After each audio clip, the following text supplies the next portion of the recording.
Alright, hello everyone. Day 7. I wanted to mention something that I've been seeing in my comments. My friend Noah said that I should start doing the data structures section, which I thought I should do as well, but I thought there was some prior learning that I needed to learn, but I think I'm gonna just jump into it, learn as I go. So no more jumping around, I swear to God. Right now I will forever now, let me switch my screen, be doing this data structures and algorithms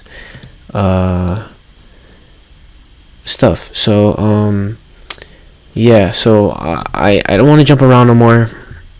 What I'm gonna do now, I swear to God, is try to finish this data structures and stuff before the end of the month. Everything here I will learn. I'll grind out, I'll learn, and then go back to Necode. I don't know if you guys are watching this content just to watch me do projects and stuff, but hopefully soon. I just want to right now focus on my leak code because it's pretty shit. So yeah, I just want to do this for now and lock in on this, nothing else, just do this, and we'll see what happens in the future. On the side, when you guys are not on YouTube watching, I will be I'm currently working on my personal portfolio and making it a little bit better and stuff. So it was pretty shit, but right now I have some ideas that I've been doing and trying to learn a little bit of JS right now. So yeah, so for now I will be doing this on YouTube, and yeah, hopefully learn. They say supposedly this will take 32 hours. It's 175 lessons. So yeah, so I don't know, you guys mentioned in the comments what you guys think, any suggestions, any ideas. Right now I will be seeing how far I can get to. Yeah, we'll see what's going on. Let's see. Yeah. Alright. Welcome to Data Structures and Algorithms. The term data structures and algorithms were designed to scare young CS students into eating their vegetables. After this course, you'll come to see there is nothing to fear. Goals of this course: learn to think algorithmically, break problems down into easier to solve parts, learn to think about how to organize data from efficient access, break problems down into data models that make sense, learn and practice performance optimization, make your code faster and more efficiently. Make your code run faster and more efficiently, even with more data. So what is a data structure? Data structure are just organizational tools that allow for more advanced algorithms. You're already familiar with some of the simplest data structures: lists, dictionaries, and sets. Yep, and I do remember them all. In this course, we'll be exploring when you should use each of these, but we'll also cover more advanced structures like stacks, queues, and trees. What is an algorithm? An algorithm is just a set of instructions that can be carried out. My bad about the airplane. That can be carried out to solve a problem. People use algorithms all the time, even without realizing it. Practically every function you write in code is algorithm. What kind of? Even if it's a simple one. We're going to start by focusing on algorithms, then moving on to data structures. While it may sound complicated, you'll be introduced to these concepts step by step. A word of warning, don't worry about memorizing this stuff. In particular, don't worry about memorizing the algorithms, data structures themselves. My philosophy is that it's mostly a waste of time to memorize anything that's a Google search away. Instead, focus on understanding the DSA works at the moment. You should understand what your code is doing and why. But that doesn't mean you need to memorize the code itself. The main purpose of this course is for me to understand the concept of the data structure to implement it to my leak code that I'm going to do in the future. Like, of course I gotta understand what the fuck is it, but what's a heap, or like when I should use it, when I should do this and that, you know what I mean? So well, obviously I'm not going to memorize code, but I'm trying to grind. Like, I hope you understand what I mean, like understand the concept more, but good luck. Which is not important. Understanding how each data structure algorithm works as you learn about it. Memorizing all data structure algorithms, of course. Learning about how to... Okay. Find minimum. As mentioned, an algorithm is a set of instructions that can be carried out to solve a problem. It's not any more magical than that. Assignment. In this course, we'll be building pieces of a pretend social network. Locked in. Locked in is a place for professionals to virtue signal and how all the for-profit work they do is actually an altruistic endeavor. Think Facebook meets a job fair.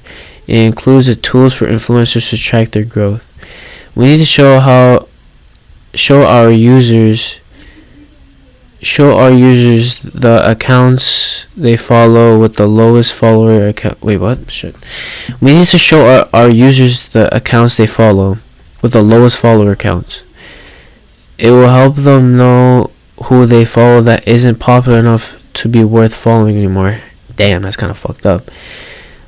Implement the find minimum algorithm in Python by completing the find minimum function. It accepts a list of integers nums and returns the smallest number in a list. Holy shit. This is the second thing? What the fuck? Minimum is now set to the smallest number in a list. Return it. Oh, sorry. Set minimum to positive infinity. Oh, I see. Kind of like a LeetCode problem.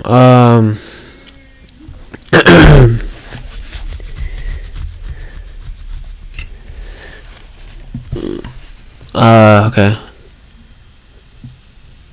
If the list is empty, return none. Okay, I've done this before. I feel like, bro, I've like, okay, so if nums, if len of nums is equal to 0, return none, right? So if the length of num, so if we could use Python, give me 1 second.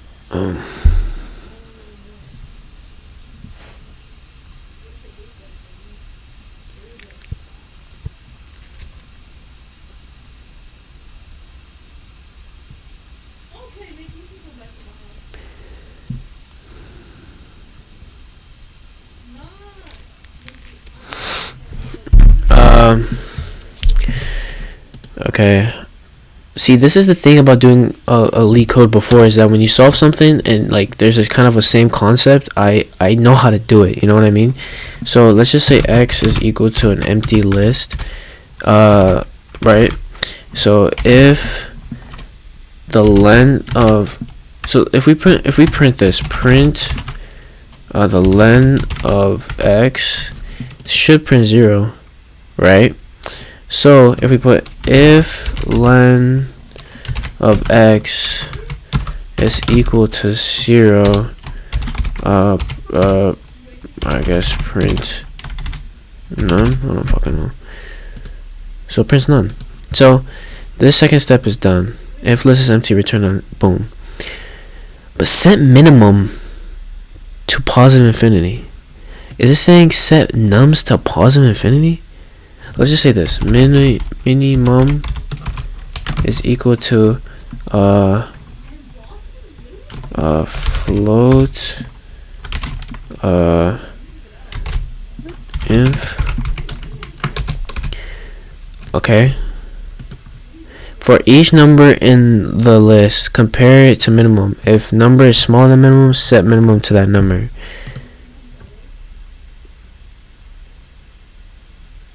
Oh, I see.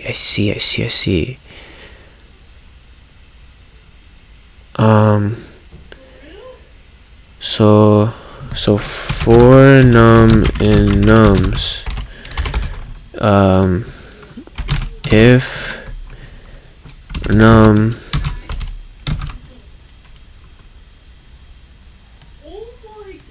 my bad if you hear the background noise. My fucking sister always yelling, man. For a number of nums compared to minimum, if number is smaller than minimum, set minimum to that number. So if num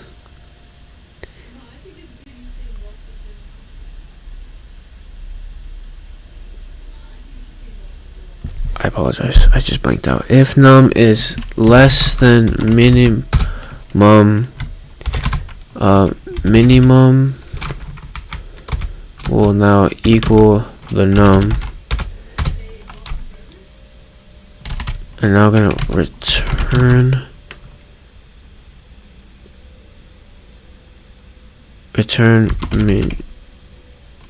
minimum. Come on, boys. Come on. So what this does, 7 4 300 is not less than to 1 is the least. There we go. And see this? Come on, boys. Is this right here? If the length is 0, I learned this before. I did some stupid shit on fuck. What's this shit called? Neat code. The problem says if the list is empty, return none. Same shit, but I did something different. And when I watched the video, boom, bro, like this literally just was like so perfect for that situation. And here it popped up again. So crazy. Man, we got a minute video. What is an algorithm? In the context of computer science, an algorithm is a finite sequence of well-defined computer implementable instructions. In short, an algorithm is defined. There's a specific sequence of steps that performs a task. Ambiguous. There's a correct and incorrect interpretation of the steps. Implementable. It can be executed using software and hardware. Alright, let's watch this video. An algorithm is just a good set of instructions. If you've ever assembled IKEA furniture, baked a cake, or solved a Rubik's Cube, you've used an algorithm. An algorithm must be 3 things. First, defined. There must be a specific sequence of steps that can be taken to perform the task. It must be unambiguous. An implementation of the algorithm cannot be up to interpretation. The implementation is either correct or incorrect with no in between. 3, it must be implementable. This means we need to be able to carry out the algorithm either with hardware or, more commonly, with software. In computer science, we want to write fast algorithms. Here's a Python implementation of an algorithm that finds the longest string in a list. Let's try to understand this. So this function takes in a list, longest so far, takes it into there. So for s in list, if the length of s is greater than the len of the longest so far, set it so, nice. So now that equals s, and then you return that. Yeah, okay. It keeps track of the longest string so far in a variable. It iterates over all of the input strings and compares them to the largest so far. Yep. If it finds a longer one, then that string becomes the new longest so far. By the end, we are guaranteed to have found the longest string in the list. But how fast is it? Well, if there are only 5 strings in the input list, it's almost instantaneous. But what happens if we pass in 5 billion strings? These are the kinds of questions we ask when we're studying computer science. Holy shit. Algorithms are usually written in pseudocode, pronounced pseudocode, because algorithm is a high-level description of a solution to a problem. An algorithm doesn't care if it's implemented in Python, Go, TypeScript, Java. Pseudocode is just a plain English that describes the steps of an algorithm. Here are some pseudocode for a mystery algorithm. Start with the original string S, a new empty string called R. Start with the original string S and a new empty string called R. Loop through S from the first character for each one and add it to R. Once you process all characters, return R. Algorithms must have a number of steps. It has to be a finite. What does the mystery pseudocode do? Reverse a string, create. Oh, here, this. Okay. Start with the original string S. So there's original string S and a new empty string called R. So there's an empty string called R and a string S. So S has to have something in there, and empty string is just quotations, you can say. Loop through S. So we're looping through S from its last character to its first character, and for each one add it to R. So it's just the reverse, right? Come on, boys. Oh fuck, we got a assignment here. Simple algorithms. If you already heard usually exaggerated stories about LeetCode and whiteboarding interviews, you might hear the word algorithm and think it's a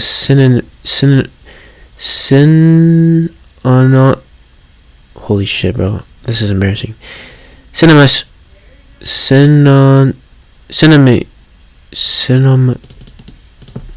embarrassing. Synonymous. Fuck. Sorry, guys. Synonymous with hard problem. That's really not the case, and believing it will only psych you out. We suffer more often in imagination than reality. Seneca. Okay, Seneca. Algorithms, like anything else, can be understood by breaking them down piece by piece. Take a look at the following algorithm for adding two numbers. It's dead simple. Start with the input A and B. Add A and B using the plus operator and assign the result to no variable sum. Assignment.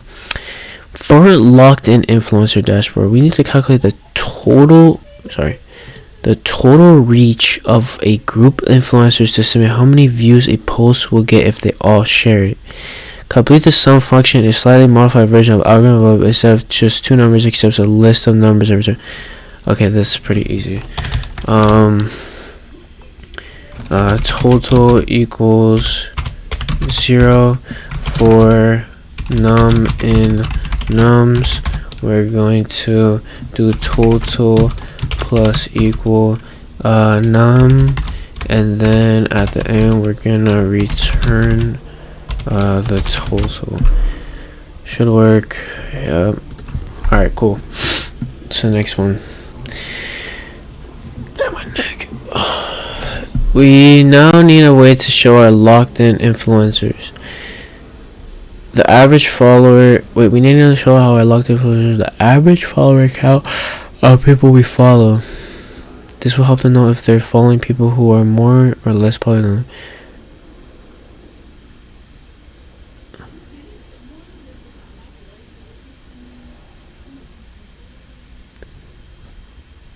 Okay, before I click average, I think this is a stats thing where you add up all the nums and you divide it by the length of it.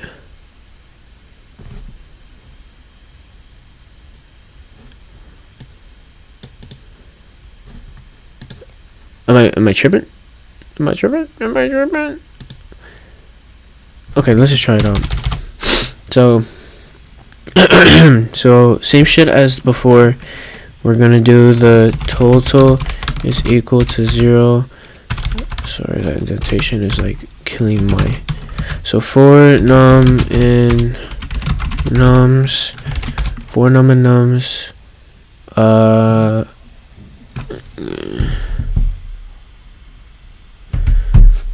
for num in nums, Fuck. Adding, so total plus equals num. So now we want to return, sorry, I like doing the parentheses because it just makes my brain feel better. Oh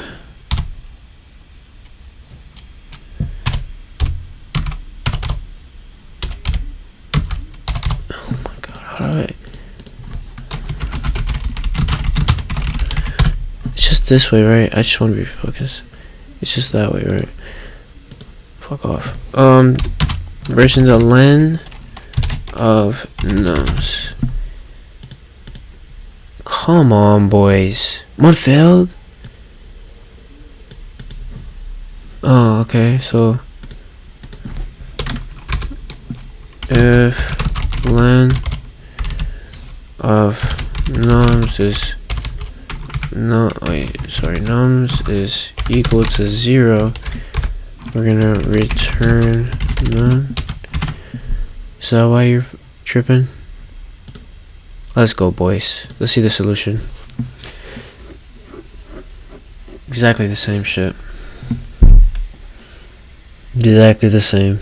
Obviously you don't need the parentheses here, but it honestly, it looks better like this. I don't know. I thought it would look better like that. I don't know. But yeah, man, let's go.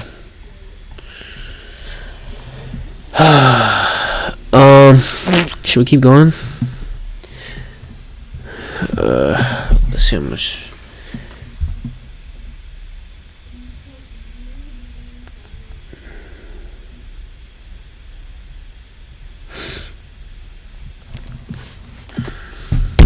Let's keep going.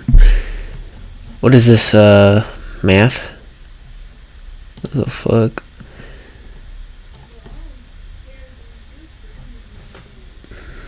See, this is what I need the whole time, bro. I keep bullshitting with others. Even though I still think they're very important. I don't care. I still think this is something to...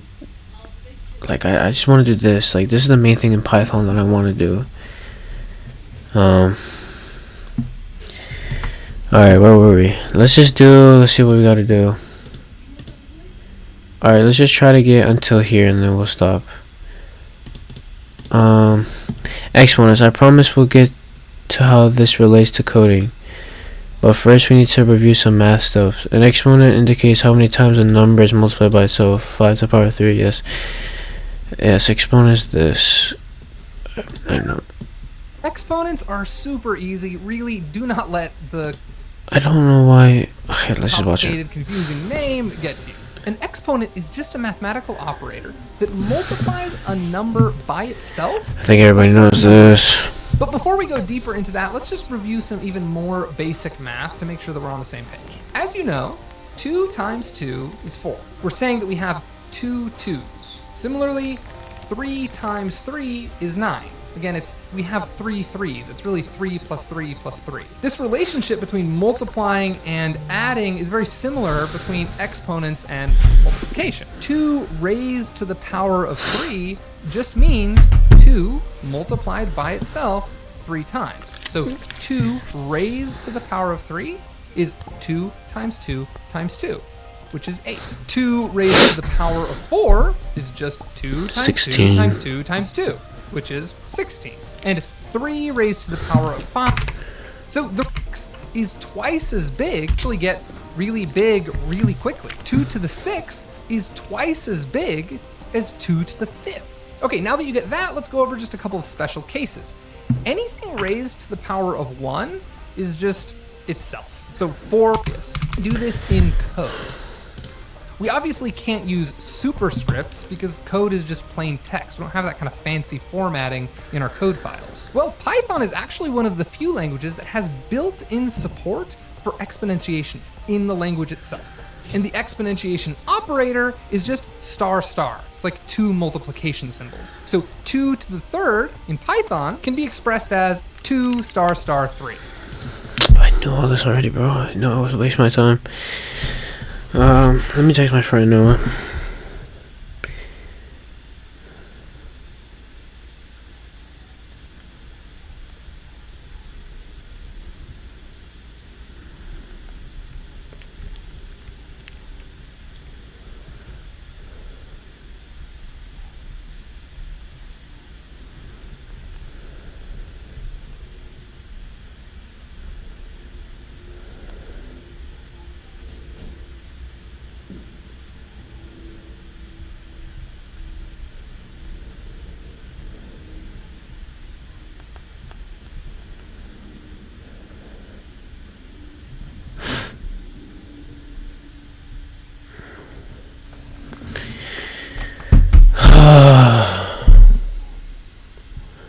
And so in the social media industry, there's a concept called spread, how much a post spreads due to reshares.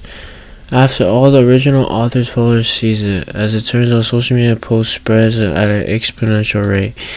We found that this estimated spread of posts can be calculated with this formula. Average audience followers times the followers per. That's the formula? Okay. In this formula above, average audience is an average calculated from each number within the audience followers argument minus which is a list containing the individual follower accounts. For example, if audiences underscore followers equals 23219, then the author has 4 total followers. Each follower has their own 2, 3, 2, and 19 followers respectively. Complete the get estimated spread above. Get a function by implementing the formula above. The only input is audience followers, which is a list of the follower counts of all the followers the author has. Return the estimated spread. If the audience followers list is empty, return 0. Honestly, I don't even understand what the fuck this means. I get that the concept of social media is called spread, how much a post spreads due to reshares, right? After all the original author followers sees it. As it turns out, social media posts spread at an exponential rate. Sort of like this. As it turns out, social media... Is this all math? Oh, okay. After all the original authors follow... Okay. We found that the estimated spread of a post can be calculated as the average audience followers times the number of followers to power of 1.2. In this formula above, the average audience followers is an average calculated from each number within audience followers.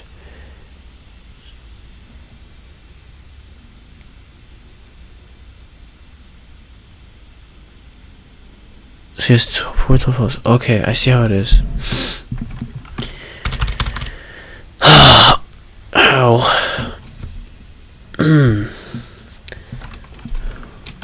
Personal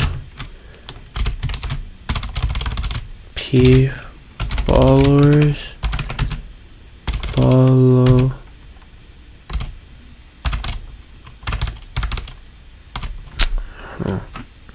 P underscore followers is equal to 0, and then we're gonna do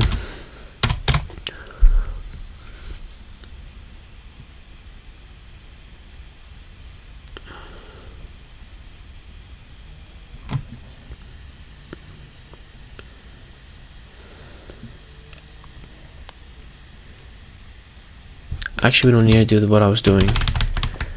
Okay. So if I do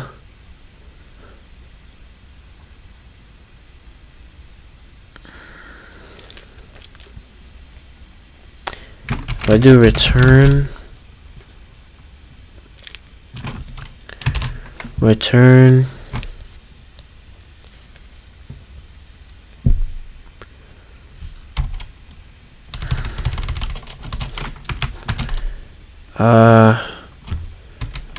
average equals 0 for num and audience followers,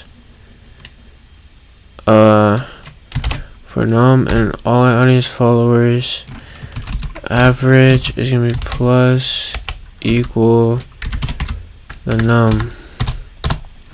Now we're gonna return the average times the len of audience audience followers to the power of 1.2. Fail. What a...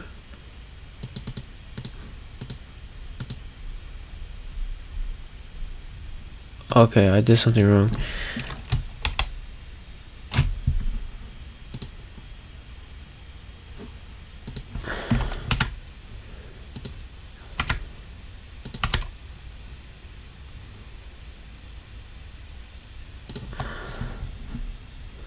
Never mind.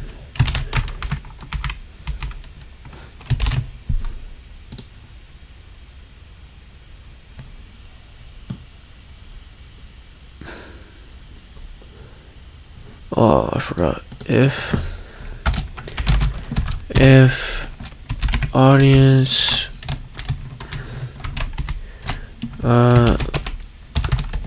len of audience followers is equal to 0, return 0.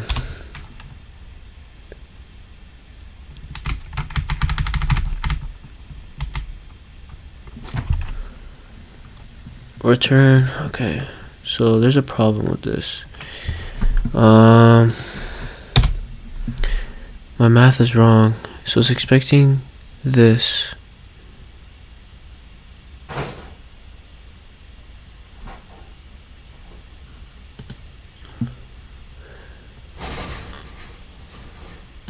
What if I just do len of audience followers? I want to see what that does. 9. 1, 2, 3, 4, 5, 6, 7, 8, 9. Complete the get estimated spread. Wait, okay. Let's try to understand this. Okay, so in the formula above, average audience followers is an average calculated from each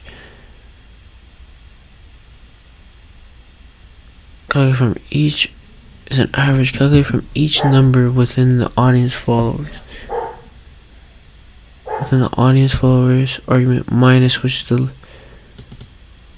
if audience followers is equal to 2, 3, 2, 19, then the author has 4 total followers. Each other followers has their own 2, 3 respectively. I think I'm retarded, bro. I don't understand this shit. So in the formula above,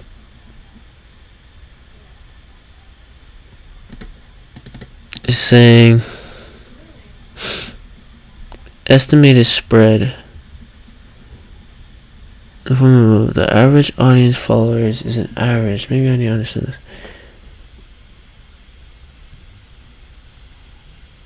Divided by, yeah.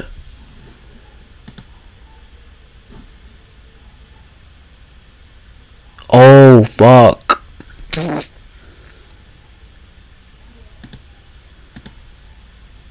I know what I did wrong.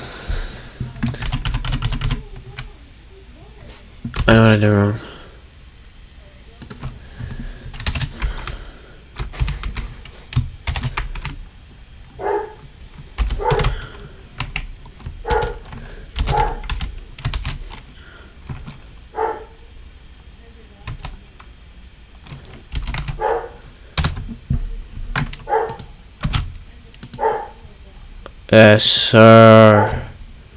Let's see the solution. How do you solve this?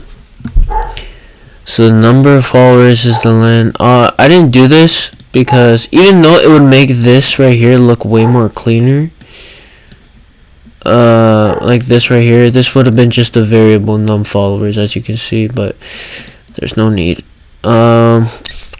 Yeah, if it was 0, return 0. The sum is 0, so for num, exactly the same shit. And he did the same thing here. He made a variable, which honestly, this is the cleaner way.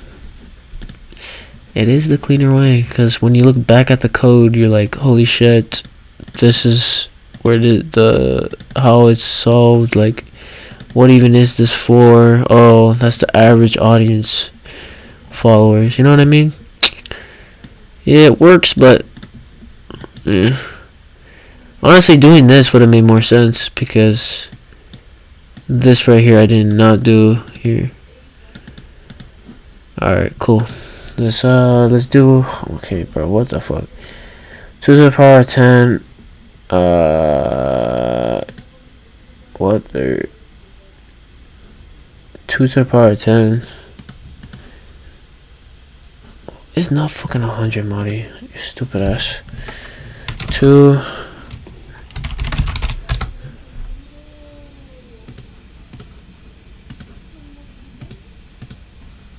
Ten to the power of 3 is what? 10 times 10 is 1,000.